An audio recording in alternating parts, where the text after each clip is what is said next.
right, so hi everyone, and welcome back to Tech Bytes. It's a platform where we sit with industrial leaders shaping the future of technology.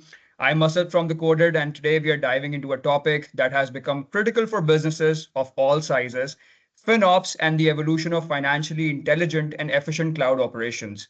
Joining me here is someone who has been at the center of this conversation globally, Michael Flanakin. Michael has over 25 years of experience. He has spent nearly 2 decades at Microsoft working across efficient cloud management, FinOps practices, and most notably contributing to the FinOps Toolkit as part of its founding team. He's helped companies rethink how they measure value, drive accountability, and build smarter, more adaptive cloud systems. So, Michael, it's an absolute pleasure to have you here today. Absolutely. Thanks for having me. And you're really dating me there. It's making me feel old. So I'll just dive straight into it, Michael.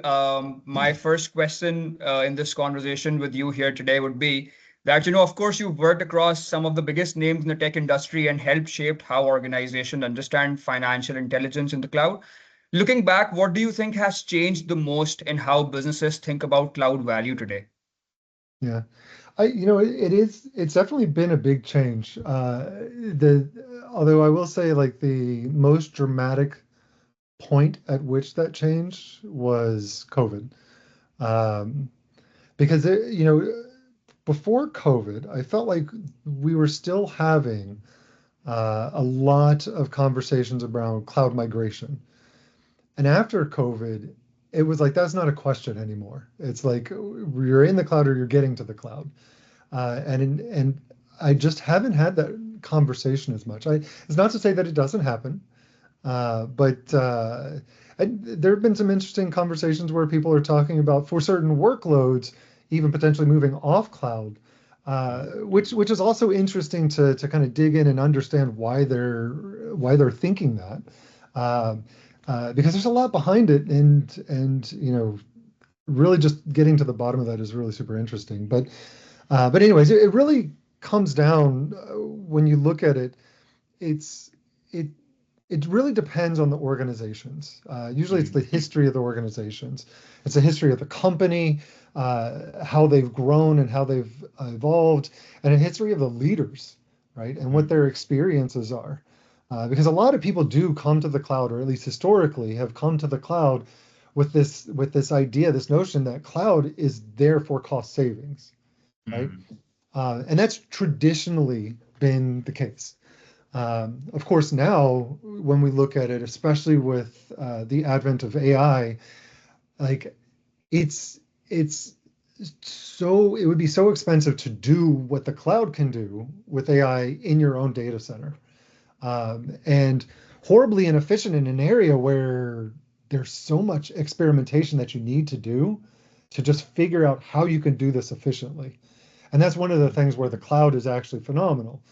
But so we've kind of shifted for this mindset of the cloud is going to be the way that I'm going to reduce my costs to the cloud's going to be the way that I'm going to increase my revenue. And of Right. course, these are the two magic things that come together to equal that profit that everybody's really seeking, right? Not that, and everybody at each organization, profit might be something different. It's not always money that people are after, right? But still, and that's where it gets really interesting because when you look at profit, it's not just about revenue and cost. There's other factors that come into that, like time to value, like the risk, because you have to manage risk. If you don't manage risk, like then bad things happen and then you have to deal with it. And if you're not prepared for that, it's going to cost you more time and more money reacting to those bad things. So there's a lot of factors that really go into this beyond just looking at that pure cost thing. And Right. the interesting thing is that uh, what I've seen is that so many companies still to this day struggle to be able to quantify the value that they get out of not just the cloud, but technology in general, right? Mm. It's easy to see we go do this thing and we're able to make money. It's easy to see we go do this thing, it costs us money. If we reduce how much we're spending, then that puts more into our profit margin. Like those things are easy, but Still, I see that most organizations don't actually know how to quantify this time and this money that we're putting into this technology, whether it's the cloud, whether it's some SaaS thing, or whether it's even on-prem. Really being able to turn that around and say this is the value that we get out of what we commit to this. That's been like the biggest thing that I would say is still the struggle, despite how we have evolved.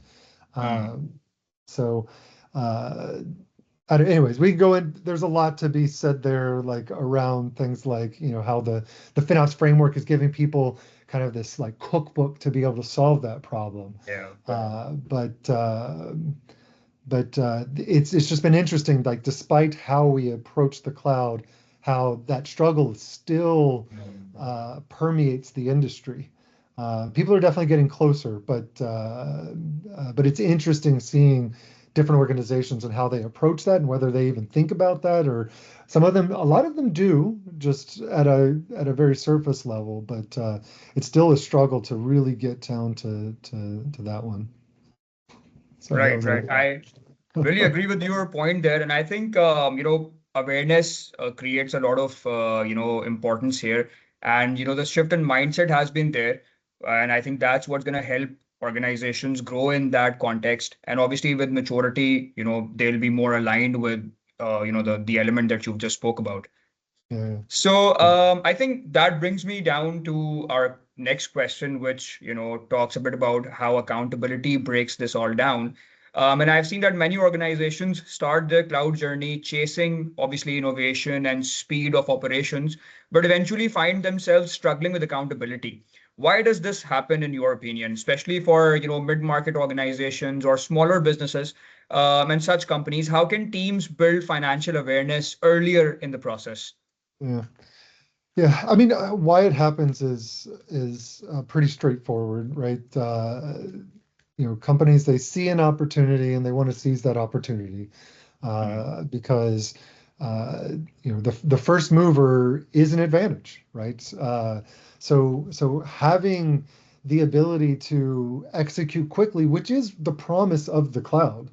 Mm. What before, when something was on-prem, you actually had to acquire hardware. You had to find the place where you could get enough power and cooling and all the things to be able to fuel what you needed to do. But now you just click a couple buttons and you're there, right? Yeah. Uh, so having that access and being able to execute fast is phenomenal advantage for an organization. But the problem with that is that when you do that, the best way to execute fast is to execute without constraints. Mm. And that's where the problem comes in.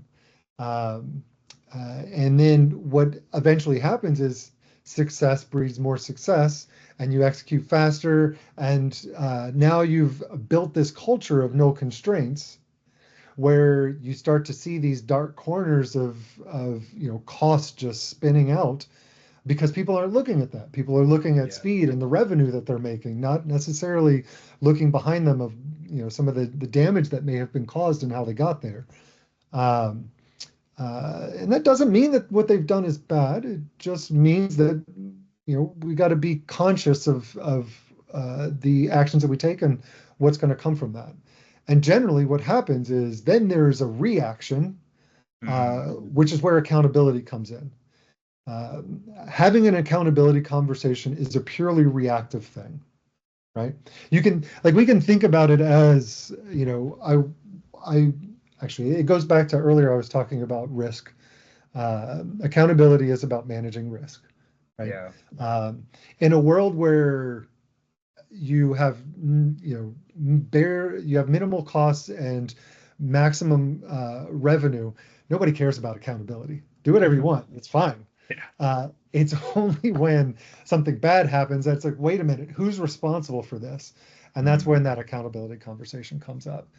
But really, as with anything in life, it's all about finding the right balance. Uh, you do need that flexibility. You do need to move fast, Mm. but you also need to not move too fast. I can't tell you how many times I've been like actively on teams where we move so fast and we think that we're doing so good, uh, but then when we start paying attention to certain key metrics, as a product manager, I think like an example of this, not a cost one, but one example of this that I've seen is when we build products, we have a tendency to just go ship, ship, ship, and we lead with our gut. Um, and it wasn't until actually I was on the Azure Portal team where we started being more proactive about collecting customer feedback and customer sentiment. I remember like I talked to a couple hundred customers, one-on-one conversations. It took so Wow. long, but as I did that, I started to figure this picture out of like we were not where we thought that we were. Mm. Um, and that's what really set this kind of passion for really connecting with customers and understanding what their needs are, and where how they feel about the things, the products that you're giving them and whatnot. The Yeah. same thing applies here, right? Um, there's a metric. There are many metrics that are critical to you being able to operate as a product, as a company, whatever your mission is. You have to stay in touch with those metrics, and you have to make sure that you know where you're sitting at with those metrics, with those Mm. KPIs. Keep track of them, and make sure that they can't be sitting in your rear view, right? You got to have them on the dash. If the only way that you know you're speeding is to look at how fast people are disappearing behind you, you know, you're going to get a ticket, right? I don't know if that's a great analogy, uh, but anyway, but it is all Yeah. about that balance. It's about finding the things that are Mm. most important for what you're doing, and then finding out how you can introduce them slowly and make sure that people are aware of what's going on while they're moving fast. Agreed. Um, Agreed. I think that's a fantastic point because you talked about balance, and I was thinking that one point that comes to my mind is it really depends on the kind of what phase the organization is in their overall journey of maturity. Because when you think about new organizations who have just started off, or maybe new organizations on the cloud that have just started off, um, it's like you have this notion of running fast, obviously, having a lot of things done in a small space of time. And I think at that time, if organizations would, put themselves down with a lot of, matrix, a lot of SOPs and all that, that might slow down their pace. yeah, But obviously, with that, high pace, some breakdowns come as an opportunity cost. So, they yeah, really have to see as to where they stand. I mean, how much they can bear and what speed they want to move on forward. So yeah, I think that balance, yeah, that balance situation is very important. yeah. Agility with responsibility, Yeah. some sort of that. Actually, it Yeah. it's interesting you say that. That's actually sparking some things in my head of like just conversations that I've had with people uh where I guess let me say having a diverse team, a diverse and flexible team, and I say diversity from the perspective of like experiences, Hmm. uh because uh like I can see so I was thinking through some times where I've worked with or even been on some small teams in large organizations, or working with small startups, as they're trying to figure out how do they ramp up and how do they expand, to be able to kind of achieve some of the things that they need to achieve. And you can have these conversations with them, and you recognize like they don't know what they're getting into. Yeah. And so having a good balance of people who know how to move fast and the people who know how to handle this, the scale and the challenges that come with scale, uh, but also making sure that, and this is a message for I would say the people who are driving these startups, driving these businesses, big or small, kind of wherever you are, but also for the people who are looking to join these teams, because you may have one experience or the other. You Hmm. need that other side of the story, but you also need to make sure that both of you, like all of you, are flexible and open to compromise, because the answer is not one side or the other. The answer is Yeah. absolutely both. And I've never been on any team that has found that right magical balance, but Hmm. but there's so many factors into that, and a lot of it is the organization, and it really comes down to people. Like Absolutely. success is founded in people and in the right process at the right time. So I don't like to use process in the I don't know, capital P sense of heavyweight thing. Like I'm not a fan of that. Yeah. That's actually how I grew up in software. But I've seen the waste that comes from that. Mm, But I've also seen the waste that comes from no process. yeah. So anyways, I think that was here also interesting. that, element of balance has to be there. People and process, they go hand in hand together. But Yeah, definitely, being a people advocate all my professional career, I think people are at the centricity of everything. Everything is done through people. That's what really matters. And then you were so right that, we need to have this mindset where we kind of like, learn to celebrate our differences. I think that's a very key aspect. And this entire balanced conversation brings me to my sort of third question as to if when you talk about cloud strategies for different organizations, let's talk about what a balanced cloud strategy may look like. So in your opinion, what do you think is a well balanced cloud strategy, one that enables innovation but also sort of yeah, keeps in mind the performance, cost and outcomes aligned? yeah. Um, it all starts with visibility. Um, and we have to be careful because most organizations, I would say, get stuck on visibility, um, where because of how important visibility is, you have to know. There's a saying, I don't even know where it comes from. You can only, or you can't improve what you don't measure, Yeah. right? Um, and so visibility is critical from this perspective, no matter what it is, whether you're talking about revenue, you're talking about cost, you're talking about time, whatever it might be. Uh, Having visibility into those KPIs is absolutely critical. In Mm. order to get that visibility, you need data, and you need a lot of data. In FinOps, the default assumption that people have when they hear FinOps is they're like financial operations. Listen, we're not actually financial operations, but let me not get on that soapbox. But people are making this assumption and they're bringing it back to money, and it's like, yes, cost is a factor, but FinOps is not about cost, right? FinOps is Mm. there's something that J.R. Storment, the executive director of the FinOps Foundation, has said in the past. He says FinOps is not about saving money. FinOps is about making money. Making money, yeah. Yeah, and when you get down to that, yes, cost is an aspect of that, but at its core, it's all about usage. It's all about the technology that you're taking advantage of. And and what's so critical about this is yes, you need to go get the cloud billing data in order to know what you're spending. And that also gives you some idea of usage, but it's only like it's not even half the story of usage.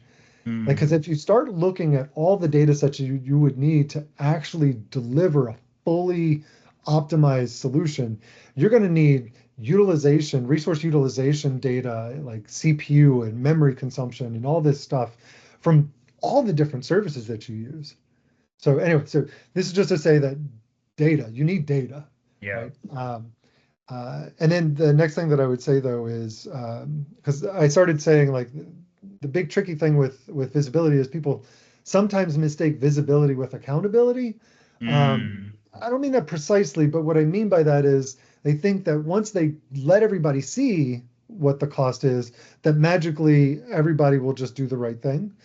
Uh, that's not a fair way to phrase it, I guess, um, but a lot of people focus on let's just give more visibility. Let's just show people where there's optimization opportunities, and Yeah. then, but why are they not doing it? Why are they not following through? Uh, because visibility alone isn't the story, right? Mm. Uh, you have to build a culture Yeah. uh, around that data. The visibility is important because you got to get people to see that. If you can't show them, if you can't show them the money, then they're not going to care. right? It's going to be too difficult of a thing to really understand. Like, okay, well, I don't see anything, so I don't know what I need to do. Like, you're telling me that if I work out every day for an hour, I'm gonna, gain muscle and lose weight. Like, okay, that makes sense, but that's too hard. Yeah. So, um, but sorry, I make too many analogies. But yeah, building a culture is super important. Another product story, actually, when I was on the Azure Portal team, after digging into like this customer feedback and we started to adopt. Ultimately, we adopted NPS as a measure for that. NPS is Net Promoter Score. Anyways, it's an idea of how it's not really how loyal customer or how satisfied they are, but how loyal customers are. But it's a very popular metric in the product industry. But we had been doing this for like a year, and all the PMs on the team were like, "This is the life that we live and breathe." But one day, an engineer came up to me and he said, "Hey, what's our NPS today?" And I'm like, "What?" But you know what this is? Like, yeah, I know we talk about this, but engineers are like, yeah, okay, yeah, sure, whatever. I'm gonna go back to fixing my bugs or work on this feature, whatever it is. But when that happened, I had to like take a step back and kind of uh, pay attention to where there were pockets of engineering that were starting to kind of take this in through osmosis, if nothing else. And really what it was is just we just had a strong leader that was part of the message in everything he had. Everything he Right. said, every conversation that was brought in.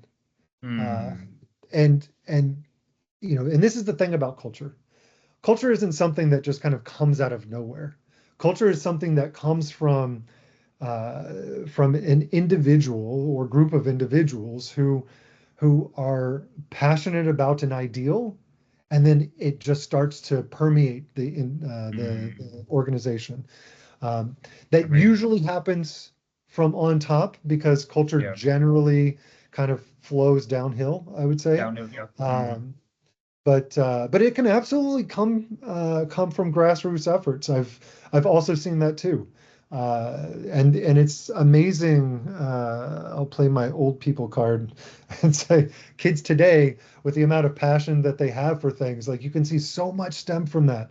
So I definitely wouldn't want to say like don't chase your passions. Like if you talk to anybody that knows me, they'll one of the three words that I think they would use to describe me is passionate. So like you got to find and fuel and drive that passion, and Agreed. that's what develops this culture. Um, Now, coming out of that, again, to try to bring this back to where we're going. Um, yes, you need to build that culture. That culture is what's going to get people to start paying attention and start internalizing the importance of cost Yeah. and usage under the covers, and all these things that kind of make up the story. Um, but then what you need to do is you need to work on consistency. Um, because people internalizing it and thinking like, yeah, that's important. I should think that. I should focus on that. We know we need to eat healthy, but it doesn't mean we do it every day, right? Um, so building that consistency is super important.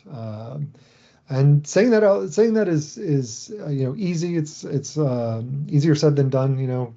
But again, I'm going to go back to people and process and tools. Uh, I like to think about FinOps as digital transformation in a sense, because when you talk about digital transformation, it's about people, process, and technology, and that's Absolutely. exactly what FinOps is, right? But the key Yeah. thing is so many people, so many companies think that FinOps can be solved by tools, but it can't. We can give you the best tools in the world that solve all the problems in the world, but if people don't use it, if you don't have the culture, and Yeah. who builds culture? People build culture. Tools don't build culture. Absolutely.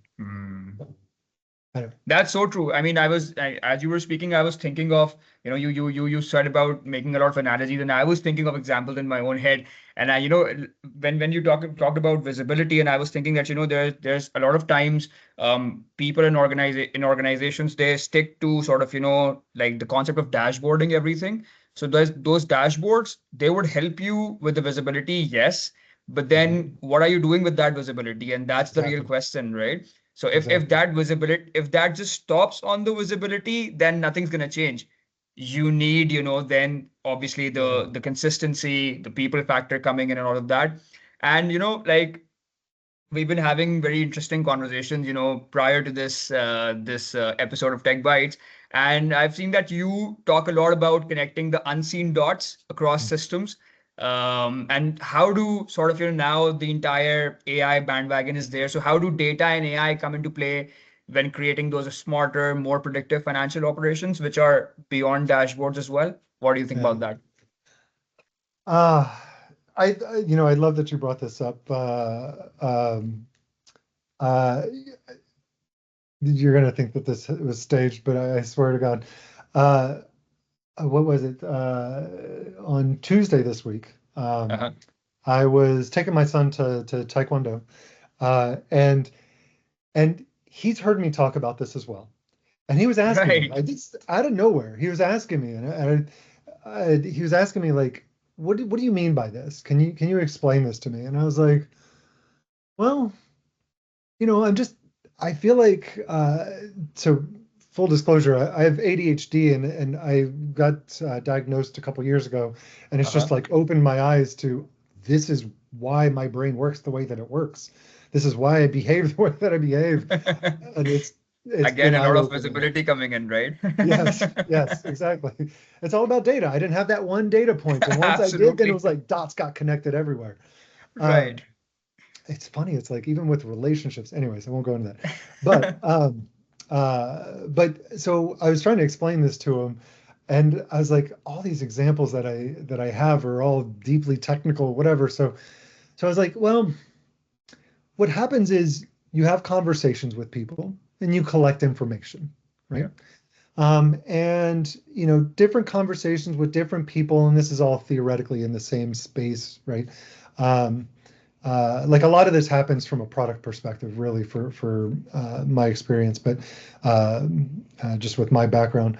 But it all comes from collecting data, collecting information, and understanding the context around that information. And then once you start collecting this information, and that context starts to draw these lines Yeah. between different data points. And I think what my ADHD, superpower would be, or one of them, I suppose, is being able to see these dots. It's almost like you can kind of make out lasers in the fog type of thing, where it's like, wait a minute, you said this. I remember this conversation. Then there's this other conversation, and like as you're having these conversations with people, you're processing all these things. Anyways, Yeah. where I'm going is it's all about getting data. You need to collect that data. You need all the data that you can get. You need to understand the context of that data, because data alone with no context is meaningless, Doesn't right? mean anything. Yeah. You can have lots of data islands, but if there's not enough context to show how these things actually connect, then you're not going to Mhm. go get anywhere.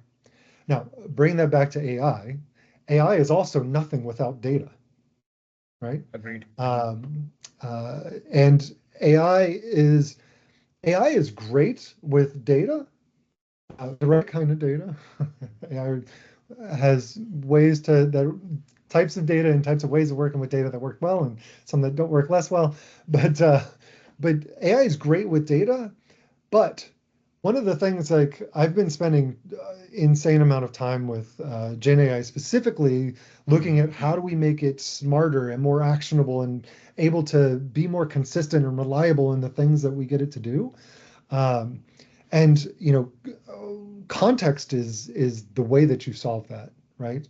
Um, well, that's a massive step. So like there's a lot of talk around context in like AI code gen scenarios. Uh, and like the way that I explain it to people is AI is like an intern, like a Mm. brilliant intern. And you can go ask the intern to do something, and they're like, okay, great. You want me to go write a novel about, uh, I don't know, sewing. I'm picking a random thing. Okay, great. Let me go learn all I can about sewing in half a second, and then I'm going to write you something, and I'll Yeah. write as much as you want. And they're under pressure, so they know that they have to write, a 20 chapter novel, whatever it is. So they're just going to write, and they're going to be ad-libbing all over the place because they didn't Mm. do that much research. Of course. Yes, AI is able to suck in a lot of knowledge quickly, but they aren't pulling in enough context. And then once you get Mm. back, you're like, okay, you wrote me a novel about sewing, but this is not the way people actually do this. Like, I see truths, but I also see a lot of things that don't make sense. And the thing about AI is, like, you can give it a task and it'll go do that task for you. But without the right context, without the right guidance, you can't guarantee that it's going to give you the result that you actually want. Yeah. So the trick in working with AI is, one, you got to give it that data. Two, you got to give it the context to know, what your guidelines are, how you want it to work. Um, and piecing these things together, and it's actually layered. It's not as simple as here's a bunch of context, go. You kind of have to have a bit of like progressive disclosure and have it Mm. work through some problems. The funny thing is, and I fell in this trap, and I see this with so many people. It's like, you think that AI can do all these things. It's so amazing. Just go solve the problem for me. You can't do that because it just jumps to the answer. Yeah. And this is another thing that I see a lot in product is you get new PMs and it's like, all right, let's talk about a problem, and they want to jump to the solution. You can't do Mm. that. You really have to dig in and take this process, because this process is what helps you actually work through the problem and see some of the failings, right? Yeah. So anyway, so this is the process of kind of working with AI, and how how we can take that progressive like learning and exposure into coming closer and closer to the answer, into uh, building these smarter, more predictive systems. Mm. I think the biggest thing that comes to mind really is self-learning and self-healing, Yeah. right? You want to have, and this is a great place for AI, because what you can have it do is you use AI where it makes sense, right? Mm. We have a lot of tendency to just use AI everywhere because in theory it can. And then, like I casually mentioned, consistency, reliability, that's a real thing, right? We Yeah. can tell AI to do a thing, but it doesn't always do it. Agreed. It's like the unruly child. It's like, go clean your room. Okay, you kind of did it, but uh, but um, uh, but yeah, you got to build a framework around it and how to use it. Mm. And then what I mean by self-learning and self-healing is more of, have AI. You have to mix the programmatic sense of things, programmatic solutions with the AI and semantic solutions.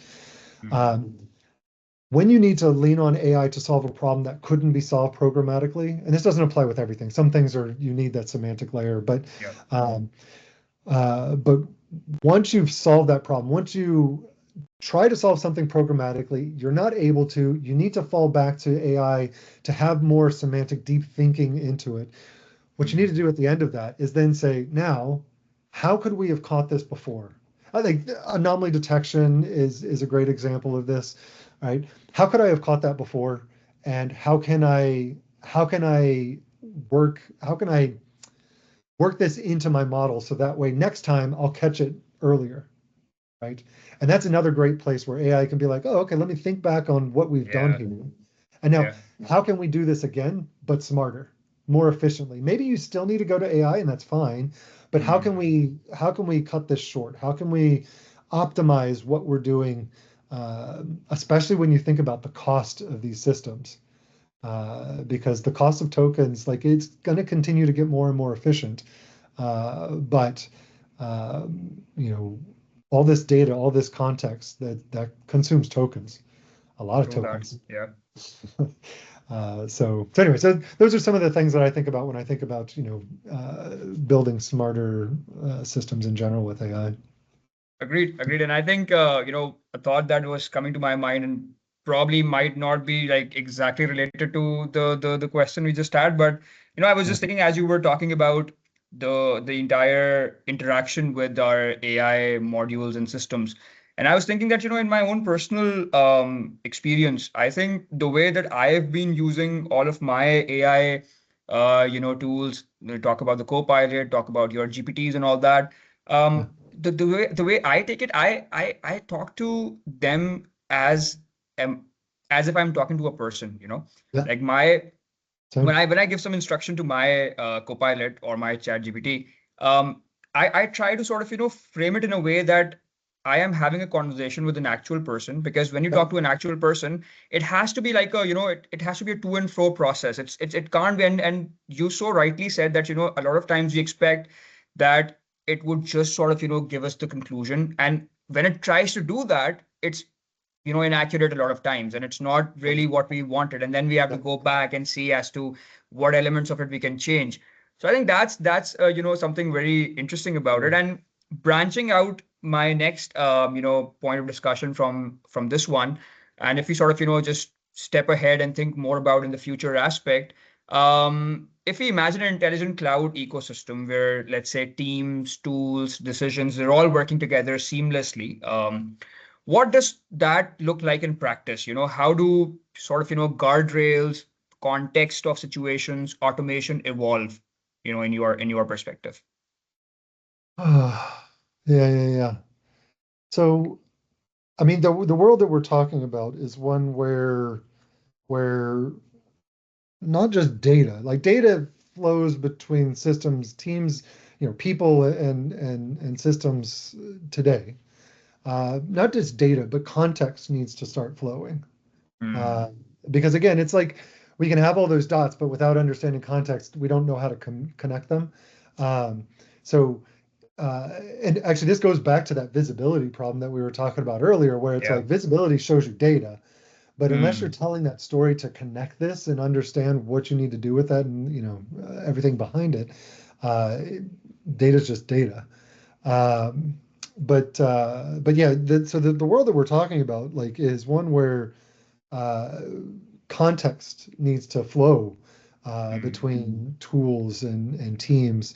Um, and with that data, um, we're able to land on decisions, and not just we as humans, but we can also give AI the right guardrails to make the decisions on our behalf, right? And then our job then becomes orchestrators. Oh, like our mm, job then becomes oversight.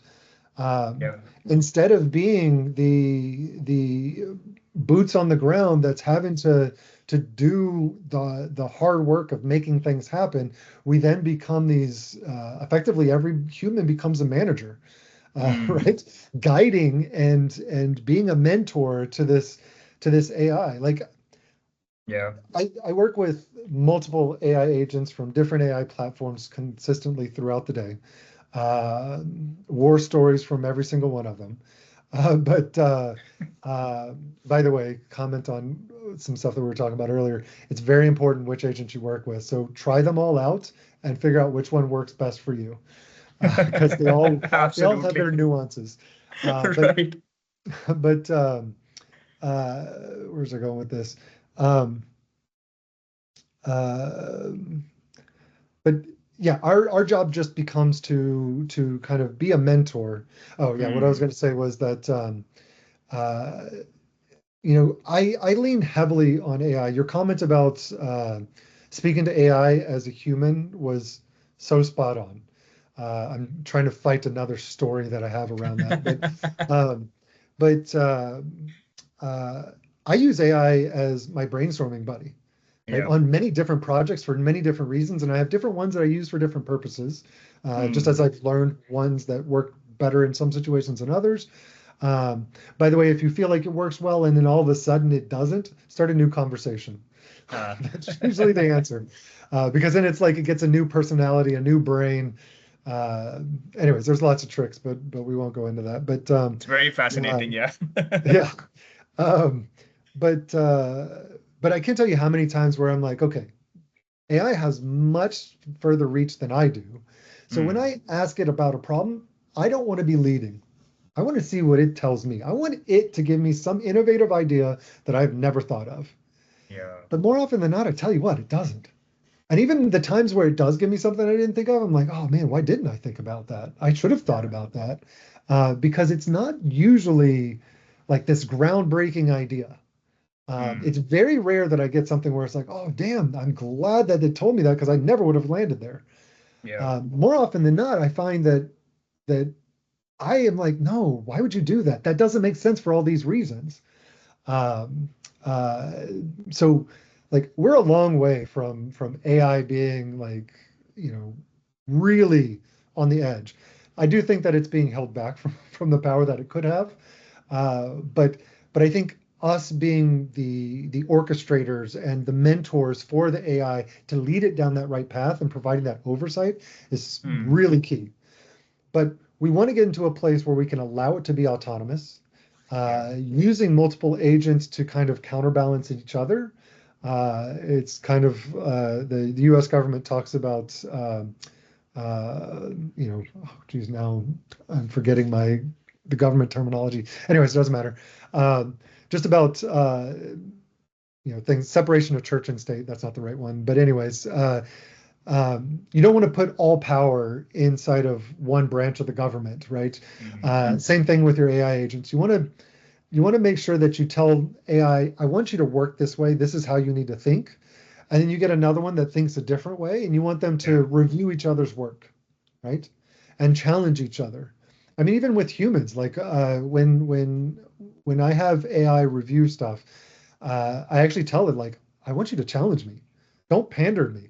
Like how many times we all know this. If you've worked with AI, you know that AI is like, oh my God, now you're thinking like an executive. Now, now you're thinking bold, whatever.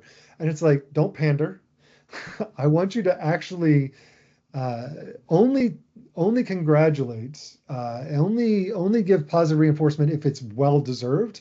Yeah. You have to teach it to do these things because otherwise it's just going to be agreeable. Because Exactly. the AI vendors want us to feel like, oh, this makes Yeah. me feel so good. I want to engage with this more. It's But like an increasing self-esteem tool. exactly. And you have to be careful with that because that can lead you Yeah, down the wrong path. absolutely. But using that to empower AI to be autonomous and again, Mm, self-learning, self-healing, like I talked about, yeah. and then how we can turn that into something real. Like earlier, I was talking about data alone is great, but what are you going to do with that? We Mm, need to take data and turn it into insights. absolutely. And like it, anyway, let me not get into the difference between observations and insights and all this stuff, but not just insights that are informative about what has happened, Mm, but actionable insights that are very clear, like I understand the past, I understand how we got here, I can see the future that we need to have, and I know what I need to go do. Right? Data is great, but if you can't turn that into actionable insights that have the right accountability and culture to take action on those insights, mm, then it's useless. And that kind of goes back to some of the absolutely. comments around Yep. visibility earlier. Yep. And then our Yep. roles, like I was saying, becomes focusing on driving the right intent and bringing our innovative ideas. And Mm. again, leveraging AI to augment our thinking and try to get us to kind of approach that in different ways. So, Agreed. Agreed. Couldn't agree more. And I think this is bringing our discussion to a very interesting point where there's an intersection between now that we're talking about AI and its adoption and everything. In my next point intersects it with the cloud growth and the FinOps discipline that we talk about as well. So, we're seeing organizations across the board, SMBs, mid markets, enterprises increase their investment in AI to many folds, whether it's that's creating co-pilot agents, automation, or more intelligent workflows. As AI-driven workflows and workloads grow, and cloud consumption, of course, rises with that as well, where does FinOps fit in this all? How can companies adopt AI responsibly while keeping cloud spend efficient and aligned with business value? Because that's very important for them. Yeah. Um, I didn't realize I told so many stories, but the funny thing here is like whenever I hear this conversation around FinOps for AI, um, I always it always reminds me of uh, one of the most challenging aspects of FinOps, specifically usage optimization, I should say, Hmm. um, is uh, well, let me see. When it comes to usage optimization is all about how do I make the things that I am using more efficient? How get the most advantage out of what they do. Uh, the first step in that is understanding how you're being charged for the services that you're using, right? Hmm. Um, and this comes down to some unit of measure that you have a certain price for, right? Yep. And when you're talking about something as simple as I shouldn't say simple, but something like a VM, well, that's pretty easy. If it's running for an hour, you're going to be billed this much money. Yep. Um, but then you get into worlds where, like, I've seen this mostly, I think, in database systems. Actually, not just then there, but in some of these higher level systems where there's a lot of different factors that kind of come into play, they start to make up these weird units of where it becomes difficult for you to understand if I take this one action, if I call this API, how much is it going to charge me? Yeah. And the reason I'm bringing this up is because that's exactly the situation that we're in with AI. Hmm. Because AI bills in this concept of tokens, right? Hmm. Um, And generically, you can think of tokens as a character, but the truth is, tokens are not characters. Yep. In fact, there are languages that are more efficient than other languages when it comes to token efficiency. So if you want to drive cost optimization for AI, find the most efficient, and I don't remember what the study was and which language it was that was the most efficient. Get everybody to speak that language, and then it's going to be more efficient. Uh, I mean, I say that in jest, but these magic units Hmm. are very difficult, Yep. um, and tokens is probably the most challenging one, not just because of things like the language, but also because you, you get people like me who don't know when to shut up. And like I talk to AI a lot. And like so many times I'm like, why am I explaining this? I'm just like stream of consciousness into the keyboard. And I mean, it's great because it knows how I think. Yeah. But I'm giving it so much context that I don't actually need it to know right now. Uh, um, that costs money. Just Yeah. be another thing. I'm from the South. I was born in Louisiana. But I People in the South are known for being very polite, and I will go out of my way to say thank you to Uh-huh. AI for no reason. It does no good. Uh, in fact, it actually is bad because guess what? That's more tokens. Uh, Prove that. let alone when I'm like, thank you, this was such a great idea, and blah blah blah, and this is how good it was. Like horrible. Um, so I try to stop that. But anyways, um, so but anyways, so I talked about like this is a big challenge, and understanding this and understanding how you're being charged is super Hmm. important. And also going to back to one of the things I said earlier, when it comes to AI, a lot of our default is, you know what, I can just tell AI to do something, and it usually just goes and does it. Hmm. There's questionable consistency, questionable reliability, but it does it. Uh, Now, can you accurately estimate that prompt, how much that's going to charge you every single time? Not at all. Because one day it's going to go do a bunch of research. Another day it's going to be like, oh, okay, I know exactly what to do. And maybe the reliability is higher or lower or whatever. The Mm. consistency of output, um, this is where it starts to come down to architecture. And I was talking about, understanding how each service is billing you. Same thing's true with AI. Yeah. Don't lean into AI in places where there are better answers. Specifically, and this is one of the learnings that I've had in struggling with the cost of AI, especially, is one of the big things that I'm doing now is I have one project specifically where I'm doing this. I'm having this mass shift away from moving the meat of what I do out of AI. And it's a lot of work. Yeah. It's going to take me a lot of time to actually get that done. But the purpose of Mm. this is I can have a much more consistent, much more reliable execution if I can use AI where it gets the most advantage and make everything else programmatic. And I can actually have AI help me get there too, which is phenomenal. Uh, but Mm. uh, but I'm just calling out that point of as you're thinking of using AI, one of the biggest things is understanding where AI fits and where it doesn't. Yeah. It's easy to make it do everything, but it's also expensive to do that. So, Agreed.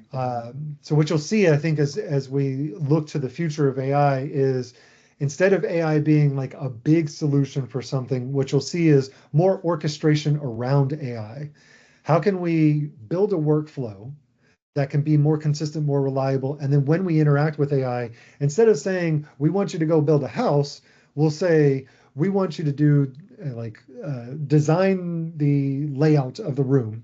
And then Mm. we'll pass that on to something else. And then, whatever, you get the idea. But Yeah. use AI in the spots where it can give you the most value. Find programmatic solutions that can be more consistent, more reliable, and also more cost efficient. And Agreed. then that's when you're using the right technology for the right job. Absolutely. And I think I could relate that to a lot, I mean, a lot to what you were saying about, you thanking AI for its answers. I think I do that as well because, that element of politeness is here as well. Yeah, yeah, So I feel bound to sort of, thank AI, knowing that it's not an actual person and it probably does not care, but, yeah, I yeah, end yeah, up doing totally, that as well. totally. And we've already discussed the elements of accountability, how culture comes into play and all of that. So just take your quick thoughts on as organizations embrace AI and obviously scale their cloud usage. What Yeah, risk or what mistakes do you think that companies end up making or repeating sometimes? yeah. I think I've already said a lot in this space, so I think Yeah. I can easily summarize it by saying, when I look at the mistakes, I may or may not have some specific organizations in mind. Data without insights. I already Yeah. made that point earlier, but having Mm. data but not having insights, uh, what are you doing, right? You're putting a lot of work on people to go figure it out for themselves, Yeah. which then leads to consistency because you're reliant on the experiences that they have, and do they have the right Mm. experiences to spot those things and to pull out those insights. Um, and it's not just about, do you have the right people to do the job? You may have phenomenal people, but did they have the right experiences? And so much Mm. goes into that. So having Agreed. data without insights is critical to Absolutely. mistake to fix. Um, uh, Making those insights actionable. We just talked about that. Yeah. Yeah. Bringing that in context. And there's a lot to even say about what it means to be actionable and how do you make that happen. So many product stories I could go into, but I won't.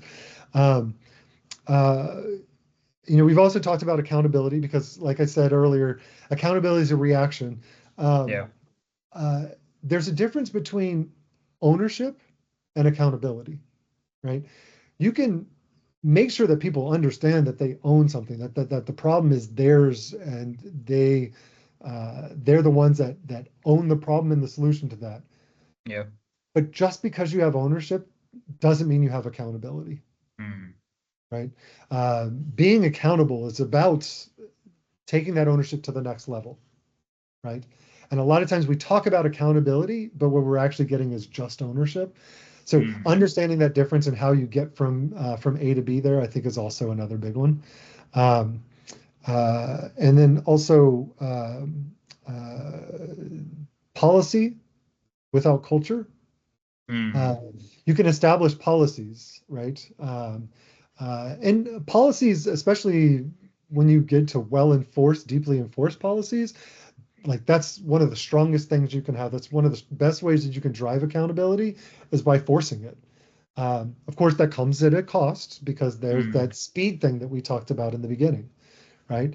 Um, but this is where culture gets you further, right? If you have the right culture and people understand and they internalize things, then especially from that policy perspective, it's not just this wall that's being put in front of them and frustrating everybody, but they start to understand how this is not a wall that's in front of them. This is a catapult that's going to get them further, Right. right? Um, Actually, this reminded me of a story that I heard. I didn't actually have this conversation, but I heard this through the FinOps Foundation, where there's an organization that their FinOps team was struggling until one day a team came to them and said, "I tried to go to finance. I tried to get budget to do this one new thing that we want to go do, and they told me no. I need your help." And Mm. then that's what, like, they find the switch finally got flipped to where they understood, wait, these people aren't trying to stand in my way. They're not trying to hurt me. They're trying to help Right. me. Yeah. And actually, there's other conversations that I've had with other customers where trying to help them understand, like, you got to change the conversation. It's not Mm. about budget is a thing that's stopping you. It's about looking at optimization as a way to fund innovation, right? It's not just about getting under budget. Yes, that's important, but it's about funding that innovation. And really, Mm. with all of this, uh, it's about being able to thread the needle from the original data through the insights, through the actionability, through the people that own them and getting them to be held accountable Yeah. through that policy and that culture. Being able to thread that needle all the way through is how things start to really take form. Agreed, agreed. That's so true. And I think the last thing that you mentioned there, this that element of going to finance and all. I think it's a I've talked about empathy between different different departments or different teams in an organization, and that So really true. matters a lot because every department or every function sees the same thing in a different way. They see it through their lens, and despite the fact that maybe from a bird's eye view the organization is working towards one goal, but then when every function starts seeing it from their own lens, the element of empathizing with between those different functions becomes very important, because I Yeah, think then once that is aligned, the entire I love the concept of the needle that you talked about. I think it becomes more easier then. yeah, yeah. Right. Yeah. So, coming towards, the business end of our conversation, I know that I've already taken a lot of your time. It's very interesting, point. I want to talk about the FinOps Toolkit, which is your brainchild, and my next question is pertaining to that. So, obviously, you were a part of, the team that led to this happening and broader efforts around standardizing FinOps data. What gap was sort of, your team at Microsoft trying to solve with the toolkit? Or, how should customers, especially, we talk a lot about the SMB and the mid-market segment, think about using it effectively? And while you talk about that, would love to sort of, if you can give some, shed some light on the FinOps, organization as well. Because a lot of our viewers might not know about it. FinOps Foundation, you mean, FinOps or Foundation, yeah, sorry. yeah. Um, oh, okay. So let's see. So I was on the Microsoft Cost Management team. Actually, I was on the team for 7.5 years. Hmm. Um, and I've already told you, like, how deeply passionate I am about connecting with customers and kind of understanding their Yeah, pain, and that's the thing that lets me give me the data points and the context to connect the dots, right? absolutely. But um, uh, what I found was just as the organization that we were in kind of evolved, Mhm. it was becoming more and more difficult to actually solve the problems that customers had. And there's many reasons behind this, but that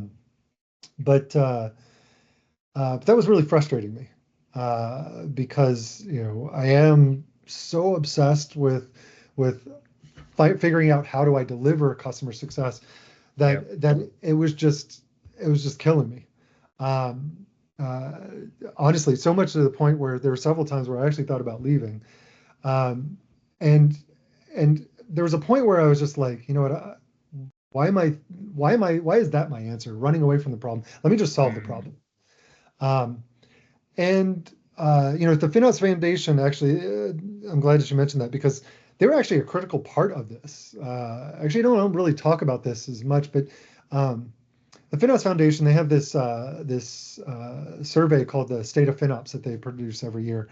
I was looking at that, just soaking up more data, and there were some data points in there that really I was able to kind of like connect these dots, and it painted this story, and I thought back to like so many of the conversations, and I started to realize like, okay, I see this journey that our customers are going down, and I see there's one specific thing that talked about the usage of the different tools, and I saw where Microsoft Cost Management dropped off, and I'm like, yeah, no, I that's obvious to me. I understand why that's happening because we're missing this critical thing that is at the heart of so much, which is cost Yeah. allocation. Cost management has some cost allocation, but it just doesn't go far enough. Um, but then, as I was digging into the data, I also saw the usage of custom tools like skyrocketed for the largest customers. And so then I started having conversations and piecing this together and rationalizing this with all the data I collected by this point. And I started to realize, like, uh, and also just understanding how Microsoft as a cloud provider worked. And FinOps Foundation actually has been great because it's also allowed me to connect to people at AWS, people at Yeah. GCP, people at Oracle, having deep conversations about the challenges that we all face. And it's amazing being able to have those conversations in a non-competitive sense and just be like, Mhm. wow, we have the same exact problems. Like let's go get a drink. Let's let's share some war stories. Yeah. But anyways, uh, so um, I'm rambling, so now I'm trying to think about how to get back on track. So what I wanted to go solve these problems, but what I ultimately kind of realized is that uh, this whole build versus buy conversation has been a thing, Mhm. and the FinOps Foundation has some guidance kind of talks about that. And one of the things that I've realized is it's never going to be a build versus buy thing. It is always going to be a build and buy. You can build it Mhm. all yourself. It's extremely expensive.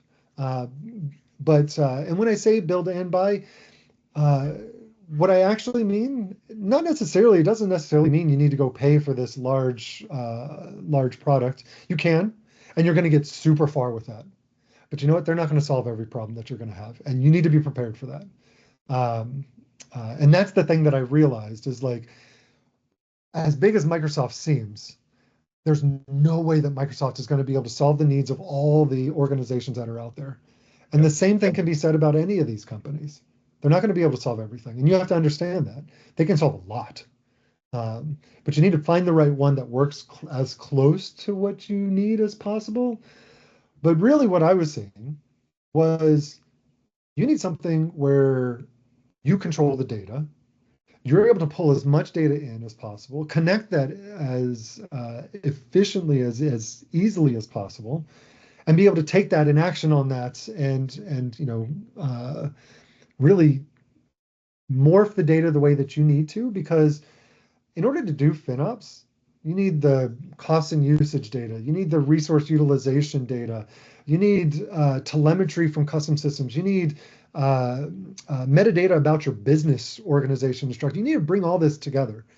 And there's many tools that will help you do some pieces of this, but it's hard. Like, I don't know if there's any that do all of it, right? And do they do it the way you need? So anyway, so the toolkit was really, I just got hit a point where I was like, uh, cost management is not going to be able to solve this problem. We need something that customers can put into their environment where they have the control, especially when you consider like different government policies and things that they need to manage around compliance. Uh, they need to be able to control their data. So let me give them a platform that allows them to do that, that gives them the flexibility to take it in the direction that they need to, but they don't have to solve the hard problems of how do I deal with data at scale. I can't tell you how many times I had conversations with customers where it's like, they would come to us, we want a feature. And we're like, yeah, it's in our backlog. We totally want to do it. They come back a year later. Sorry, it's still in the backlog. Don't know when it's going to happen. And then we're like, maybe try Power BI. And then they run into some challenges with getting that to scale for the amount of data they have or whatever it might be. And we're like, yeah. And they come back to us and they're like, well, yeah, it's still in the backlog. So then they go try third parties and they're like, yeah, then they come back to us and they're like, yeah, they did this thing great, but then they didn't do this. So really just want you to solve it. Still in the backlog. And they're like, okay, fine, we're just going to go build it ourselves. And this is kind of the journey that I've seen. Right. And then they come back again, and they're like, okay, we did not realize how much data we're going to have to deal with. How do we solve this problem? We got different people from different part of the organizations all coming with different challenges. Like, how do we do this?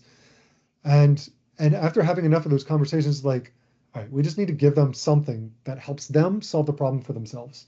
Right? Um, I do think that there's more that can be done and should be done. And there's a lot like the FinOps Toolkit is still alive and well, and we meet weekly, and we're still talking about like trying to figure out where do we go next and how are we going to solve the next problem, because there literally is so much to do. Yeah. But that's kind of where we came from with the toolkit and kind of why I stood it up and found like-minded people.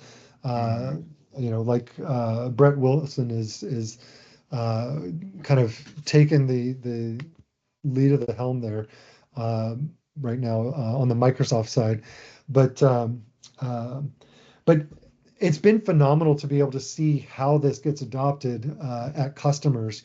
Because you see customers of all sizes are adopting this. But the interesting thing that I would say is most of the conversations that I've had with customers are really those larger scale customers. Not the biggest ones. The biggest ones, they take it and they run with it and do it on their own. And you hear about them and you're like, why are they not talking about? I feel like I should talk to them.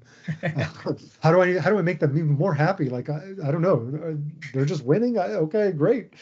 But the interesting thing is like when I actually looked at the data, it's difficult to see what customers are using what sometimes, especially in a tool like this where customers are deploying it themselves. But when I finally got the ability to look at the data and see who was using it, I was actually surprised at how many people, like you were talking about SMB and mid-market customers. Yeah. I was surprised at how many there were. And they're also not the bulk of what I'm hearing from. And so I started to dig into that, and I think that this comes from they're so small and so lean in how they need to operate. They're just not the ones that have these fully funded teams, right? Yeah. They haven't hit that mark yet. Or it's like they spot waste, but is it enough to actually put somebody dedicated on it? Because especially when you talk about smaller organizations, the roles have lots of gray areas and people start doing many jobs. And it's like, okay, FinOps is a job that somebody is doing on top of the other 5 jobs that they're doing. Agreed. So it becomes difficult. And that's always kind of opened my mind to like, how can we serve this market better, right? Because it's not like I talked about earlier. It's not just a technology problem. The toolkit was a technology solution, and there's so much more to do there. But really, the thing that these people need, I think, more than the technology, which can help them immensely. Please, everybody go use the toolkit. But you need the people to help you get there. Yeah. because you got to know how to, you got to build that culture. You got to know how to turn data into insights, make those insights actionable, and then use tools like the toolkit or whatever tool of choice. Like use the thing that makes the most sense for you to achieve what you need to achieve. And Yeah. so, um, so yeah, and I do think that the toolkit is a great tool in this sense, just from the perspective of the cost efficiency of the tool, because you're not getting billed like percentage of your cost. It's Exactly. Yeah. uh, it's super efficient. You have to keep it alive, Hmm. but even that is relatively low maintenance. Absolutely. So anyways, Yeah. No, I think I relate to that a lot, and I agree with your entire perspective. And I think, I mean, in our experience at the Coded, working with customers, we've seen that for these mid-market customers or maybe smaller businesses, I think FinOps Toolkit is a great starting point as well, because like you said, especially for these small businesses where they don't have dedicated teams, people might be doing a lot of different other stuff as well. For them to have such a low maintenance and powerful tool as a starting point, where they don't have a lot of perspective on the governance elements and all of that. I think it's a really good starting point for them. And I think yeah. now customers, and even I would say, since we strategically work with Microsoft, they've started seeing the impact of this as well. So I No, think, and I'm relating this to your earlier point, Michael, where you said that the entire conversation around FinOps needs to have this evolution from the concept of just saving cost to actually making money. And I think the way organizations would understand this, not just enterprises, not just mid-market, but also the small businesses, I think it can create a great amount of impact for them. yeah, And absolutely.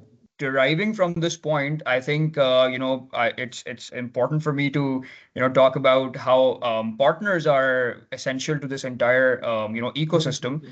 So from your perspective, where do sort of partners, maybe like us, who work with all segments of customers when it comes to FinOps and the toolkit as well, play the biggest role in helping organizations move from FinOps awareness to actual FinOps execution? Yeah.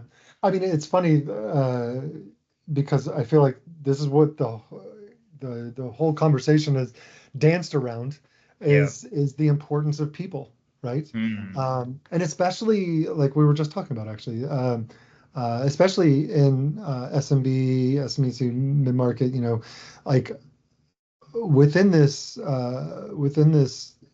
section of the industry, like you have to run lean. You've got people that are doing multiple jobs. You don't have a dedicated FinOps people, and if you do, then congrats. Uh, and actually, if you do, it's most likely going to be a small team. Yeah. And you need to figure out how do you give them the right tools, or how do they get the right tools if you are them? How do you get the right tools to Absolutely. help you run efficiently, and be able to kind of bring that data together, turn that data into insights, and so on and so forth. And I think so really, like I said, it all comes back to people. Nothing happens without the right people. You have to have people that have the right experience. You have to be able to grow people as well, and that's also super important. But the way that you grow people is with other people. I think that's like the biggest opportunity that I see Hmm. for that segment of the industry is finding people. Yeah. And if you can hire them, that's great. But like I said, from what I've seen, it's like the cost problem isn't so big that you want to hire a dedicated person. So one of the thoughts that I've had, and this is something actually a friend had brought up to me when I was at FinOps X. Um, uh, he had brought up the idea of we'll call it fractional FinOps. Yeah. There's another fractional role. He talked to somebody that was a fractional CFO and shared this Hmm. experience with me. And that person mentioned like, hey, have you ever thought about fractional FinOps? And he mentioned this to me. I was like, that's super interesting.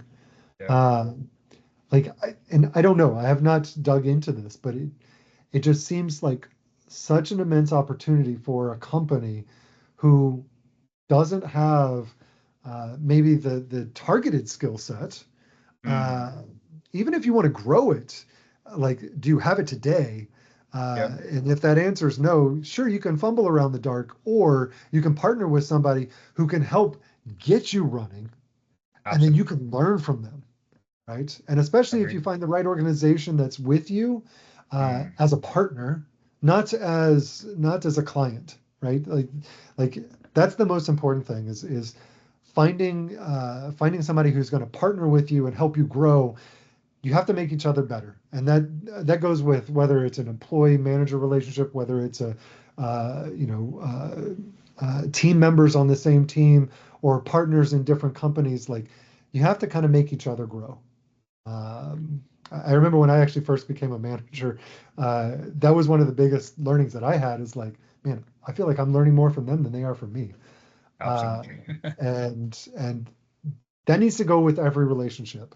Yeah, If you're not giving what you're getting, and you're not getting what you're giving, then the relationship is unbalanced, and you should look at that and figure out, how do you fix that.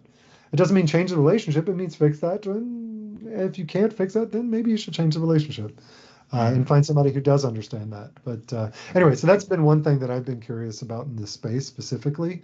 Yeah. um, but yeah, again, biggest thing is leverage the people that have the experience and the knowledge that you want to grow, Mm, that you wish you had. Surround yourself by these people, bring yeah. them in, help them help you, and then you'll get better. Your company will do better. I think just amazing opportunities to be had Agreed. there. Absolutely. And I think, the conversations that we've been having, before this episode as well, I think, it's very interesting how partners are also evolving in this space. And, I've been seeing this entire, movement of sorts that has the conversation revolving around, again, around FinOps, and how sort of, the entire concept of efficiency Yeah, comes in with all the growth that organizations are having or planning to have in the future. So I think that's very interesting, and we've been having some interesting conversations with our partners at Microsoft, and with customers as well. So yeah, I mean, I'm really looking forward to sort of seeing more growth in that element, more interesting conversations, one thing leading to another.